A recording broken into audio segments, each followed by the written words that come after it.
Hello विद्यार्थियों, मेरे प्रिय पाठकों, श्रोताओं, आप सभी का स्वागत है, अभिनंदन है।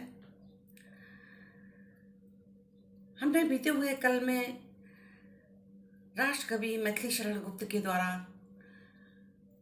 लिखा महाकाव्य साकेत के विषय में पढ़ा था और साकेत का हमने विस्तृत रूप से परिचय भी कराया था आपको कि कैसे साकेत लिखी गई, कवि के कैसे मस्तिष्क में आया लिखने के लिए और किस सन में लिखी गई।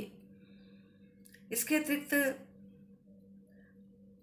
साकेत की जो पंक्तियां हैं जिनका हमने कल व्याख्या की थी, वो मंगलाचरण साकेत का जो आरंभ है उसमें लेखक ने मंगलाचरण लिखा है, वो ही पंक्तियों का व्याख्या हम लोगों ने की थी। आज हम आगे की जो पंक्तियां लेखक ने लिखी हैं वो अपने रचनाओं के विषय में ही है। कवि कहता है कि जो उसने अभी तक लिखा है वो उससे संतुष्ट नहीं है। वो कहते हैं कि मैं ऐसा जीवन में कुछ नहीं कर सका जो रसयुक्त हो, मेरा जीवन व्यर्थ ही चला गया। वो कहते हैं मेरा जीवन बहा बहा, जल की तरह जो होता है, जल बेकार बह जाए, काम ना हो आए, उसी तरह से मेरा जीवन बेकार हो गया है। किंतु बाद में वो कहते भी हैं, ये भी कहते हैं कि मैंने भले ही छंद रसयुक्त नहीं लिख पाया हूँ, पर मैंने परिश्रम किया, प्रयत्न किया और मैं परिश्रम करता हूँ, कोशिश करता हूँ, इसी से मैं सुख प्राप्त करता हूँ, मुझे सुख मिलता है, यही मेरे लिए काफ़ी है। तो चलिए अब हम जो है मैथिली शरण गुप्त के द्वारा लिखी गई पंक्तियों का व्याख्या करते हैं, सप्रसंग व्याख्या करेंगे, विशेष बताएंगे। चलिए आरंभ करते हैं। तो चलिए आरंभ करते हैं। सफल जीवन व्यर्थ बहा बहा, सरस दो पद भी हुए ना हुए हाहा। कठिन है कवित्ते तब भूमि ही, पर यहाँ श्रम भी सुख सा रहा। प्रस्तुत पंक्तियों राष्ट्र कवि मैथिली शरण गुप्त के द्वारा रचित महाकाव्य साकेत के 9वें सर्ग से उद्गृत है। प्रस्तुत पंक्तियां राष्ट्र कवि मैथिली शरण गुप्त के द्वारा रचित महाकाव्य साकेत के 9वें सर्ग से उद्गृत हैं। प्रस्तुत छंद में कवि ने अपनी कविताओं से संतुष्ट जो छंद लिखे हैं, जो कविताएं लिखी हैं, जो काव्य रचनाएं की हैं, उससे कभी संतुष्ट नहीं है। तो प्रस्तुत छंद में कभी अपनी कविताओं से संतुष्ट नहीं है, किंतु छंद लिखने का, कविता लिखने का जो प्रयास है और परिश्रम करता है, उससे वो सुख सा प्रतीत करता है। व्याख्या देखिए। सफल जीवन व्यर्थ बहा बहा,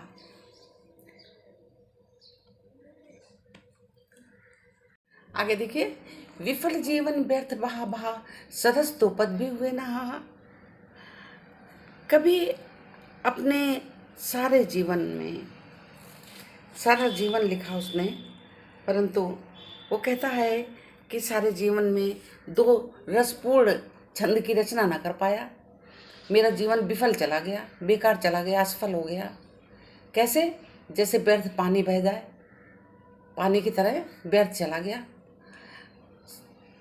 विफल जीवन व्यर्थ बहा बहा, सरस दो पद भी हुए ना हाहा। वो कहती हैं कि दो छंद भी मेरे रस युक्त नहीं हो पाए जो सबको भाएं। कठिन है कवित्ते, वो मैं मानता हूँ कि कविता करना बहुत ही कठिन है, कविता की भूमि बहुत ही कठिन है, परंतु मैं यह सोचकर सुख महसूस करता हूँ कि भले ही मैंने रसयुक्त दो छंद ना लिख पाए हूँ, परंतु श्रम किया और उस श्रम से मुझे सुख प्राप्त हुआ है। अर्थात कवि कहना चाहता है कि मेरे काव्य की प्रतिभा के स्थान पर यदि परिश्रम की झलक भी दिखाई दे गई, तब भी मेरे लिए संतोष की बात है, परिश्रम की झलक दिखाई दे जाए तो भी मेरे सुख की बात है, संतोष की बात है, क्योंकि राम के गुणगान करके मैं भारी सुख की प्राप्त कर रहा हूँ, है ना। विफल जीवन व्यर्थ बहा बहा, सरस दो पद भी हुए ना हाहा, कठिन है कवित्ते तभी भूमि ही, पर यहाँ श्रम भी सुख सा रहा। समझने के लिए और देखिए कि विफल माने फल नहीं मिला, असफल, फलहीन, असफल या फलहीन। जीवन माने यहाँ पर एक तो जीवन हो गया, जीवन से जिंदगी हो गया, और एक अर्थ क्या हो गया, जल। हमने आपको बताया कि जल जैसे व्यर्थ बह जाता है, उसी प्रकार से मेरा जीवन व्यर्थ चला गया। अब सरस दो पद भी ना हुए हा, सरस माने रसयुक्त, सरस माने रसयुक्त या जल से युक्त। दो पद भी हुए ना, माने दो पद भी हमारे सरस नहीं हुए, रस से युक्त नहीं हुए। कठिन है कवित्ते तब भूमि ही, और दो पद हो गए, राग के दो चरण। ये आपके कठिन शब्दों के वर्ड जो हमने बताया आपको। और इसके बाद व्याख्या के बाद आप विशेष लिखेंगे, तो मैं आपको समझाने के लिए बता दिया, क्योंकि अलंकार अभी आपको समझने में आसानी होगी। और अलंकार जो है विफल, विफल हमने बताया इसके दो अर्थ हैं, जीवन के भी दो अर्थ हैं। तो यहाँ पर तो हो गया आपका श्लेष अलंकार। और बहा बहा, बहा बहा में क्या होगा, एक शब्द दो बार आए तो कौन सा अलंकार होगा यहाँ पर, और एक ही अर्थ हो, पुनरुक्ति प्रकाश अलंकार हो गया, है ना। इसमें श्लेष अलंकार हो गया, इसमें पुनरुक्ति प्रकाश अलंकार हो गया, बहा। और सुख सा रहा, इसमें उपमा अलंकार है। एक तो पहचान आपको हमने बताया था, उपमा अलंकार जब आप पढ़ेंगे पीछे तो हमने समझाया था उसमें कि सा से सी ये जहाँ पर आते हैं अलंकार, वहाँ उपमा अलंकार होते हैं, ये इनके वाचक शब्द हैं। तो ये सुख सा रहा, सुख के समान रहा, तो यहाँ पर जो है उपमा अलंकार है।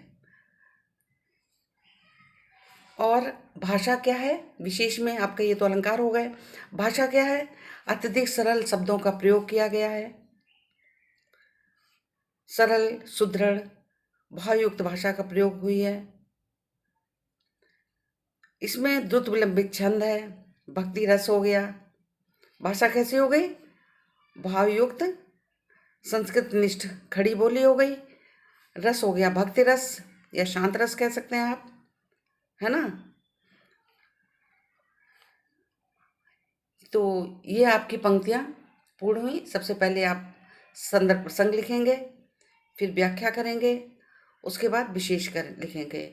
और विशेष में जो कठिन शब्दों को हमने अभी बताया अर्थ, वो भी आप विशेष में लिख सकते हैं।